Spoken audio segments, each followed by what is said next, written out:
so dim sum time again, and today we're going to be making Chiu Chow果, which is another type of dumpling that you will often see at the dim sum carts and the dim sum restaurants. Now this is actually one of my favorite dumplings to eat at dim sum, and I think the reason is because it has a clear wrapper. So the wrapper is made of starches as opposed to wheat flour, so it's kind of like lighter, it's a little bit chewier, and you get to see what's inside. And the filling is also pretty cool because unlike most other types of dim sums, it's not like a packed and ground up meat. It has like peanuts and different vegetables, and it's kind of like loosely packed in there. So you can see all of the goodies on the inside, and the flavor is just magnificent. So I can't wait to show you guys this recipe, so let's head over to the kitchen and then let's get started.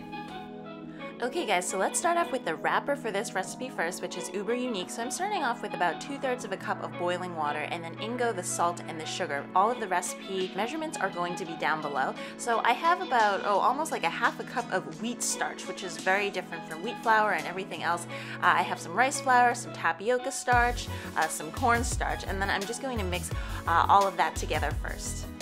And then in go that 2/3 of a cup of water with the salt and the sugar, and I'm just gonna mix it until everything is absorbed and comes together. So this is going to be a lot different from a dough with a lot of gluten in it, okay? So I'm just gonna put in about 2 teaspoons of sesame oil, and that's just gonna keep this dough nice and soft.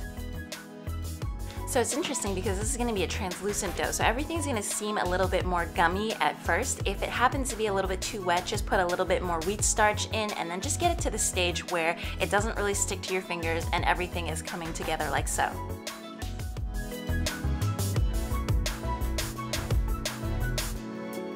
After it's done kneading, just put a piece of saran wrap on it and then just let it rest to the side. And then meanwhile, we are going to prepare the meaty part of the filling, which needs to be marinated for about 30 minutes first. So I have about a half a cup of beef crumbles, which I normally use, 1/3 of a teaspoon of Shaoxing rice wine. And then this is a meatless kind of chicken powder. It tastes very much like chicken stock after you make it. And I'll try to put a link down below if I find it. 1/3 of a teaspoon of cornstarch. I have also afterwards a pinch of sugar, and then following that is a half a teaspoon of sesame oil. Again, all of the recipe measurements are going to be down below, so you just want to mix that around. If it's just a little bit too dry, you can add a little bit of water to it, but basically just set that aside, let that marinate for about 30 minutes. So this is the vegetable portion of the filling, and I didn't want to bore you guys too much, but there's some knife skill involved, or you can just put it into a food processor, but make sure to not get it too finely ground. But there's some carrots, shiitake mushrooms, water chestnuts, there's some of the vegan shrimp that I will put a link down below to, and then some peanuts to the side, okay? So in a pan over medium-high heat, I have a little bit of oil, and I'm just going to put in the carrots first because they're going to take the longest to cook, maybe 2 to 3 minutes over medium-high heat, and then half a teaspoon of salt goes in, and I'm putting in the carrots first because they take the longest to cook, and then I'm going to add in everything else. A thing to remember is that these guys do get steamed again later, so you don't have to cook them too much, but just until they soften, develop a little bit of flavor, and then brown a little bit. So putting in the rest of the ingredients and then just cooking that for about another 2 minutes or so. So I'm just going to add in the rest of the flavoring ingredients, and it's a teaspoon of that chicken powder that we used earlier, a teaspoon of sesame oil, and then finally some white pepper to finish everything off. And just cook that for about another minute or so.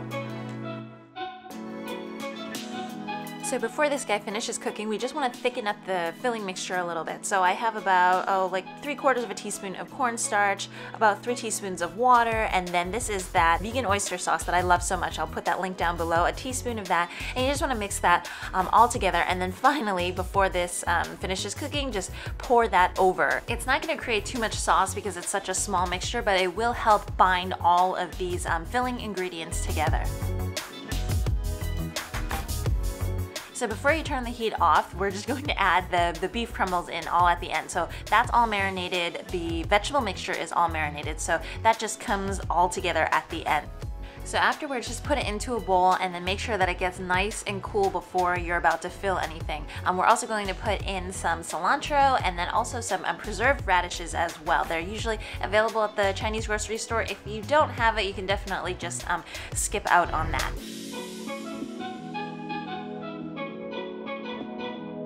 So when the filling mixture is cool, you're finally ready to wrap and put everything together. So this ball of dough can get divided up into probably about like 32 pieces depending on how you do it. So what I'm gonna do is I'm just gonna divide it into 2 logs, and then I'm just gonna roll it out, and when it is rolled out into a log, it will be a lot easier to divide into small dough pieces for the dumpling wrappers. So this does get divided into 16 pieces, so each log should be 8. So the easiest way that I find is you just cut it in half, and then each half you cut it in half. Again, I think that the filling actually does about 32 wrappers, so you're probably going to have to double this wrapper recipe to accommodate for all of the filling. So instead of dusting the table with more wheat starch or cornstarch, just use a little bit of vegetable oil and then a brush, and then just brush the surface like I have done so. So this dough is actually pretty easy to work with because there's not a lot of gluten involved, so you just want to roll it out, I would say, to about 4 inches in diameter.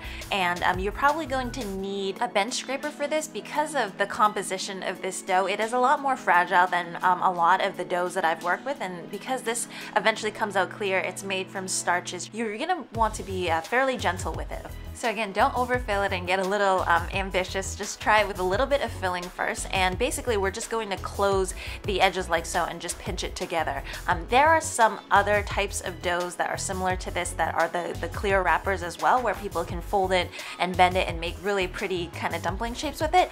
This is not that type of dough, okay? So once you get to the edges, just kind of, you can pinch it a little bit more to give it a little bit more of a decorative design. And then on the side I have some parchment paper that I actually cut some holes into so that the steam can permeate through, and then I'm just going to put everything into a steamer.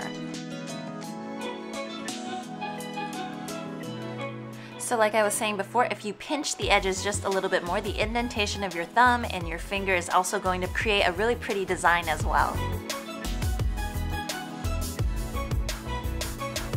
So after you're done, everything goes into a steamer, medium-high heat, and you want to steam it for about 8 to 10 minutes up until the wrappers become clear. So here we go. This was right about 8, maybe like about 10 minutes or so, and you can see that the wrappers have become clear and you can see the ingredients inside, and that's when you know that it's really ready. And just to finish everything off, you just want to brush a light coat of oil on it, and it just really adds a lot of moisture and good mouthfeel to the dumpling as well. Anyways guys, be sure to eat these nice and warm, and really there you have it, my Chiu Chow dumplings. They are really good. I know that there was a lot of ingredients to this, but they're one of my favorites. And maybe you guys might just end up trying these guys at a dim sum restaurant first and then, you know, eventually try to make it, but I hope you guys do. As usual, if you want to see more recipes like this, remember to hit that like and subscribe button, and I will see you guys again next time. Bye!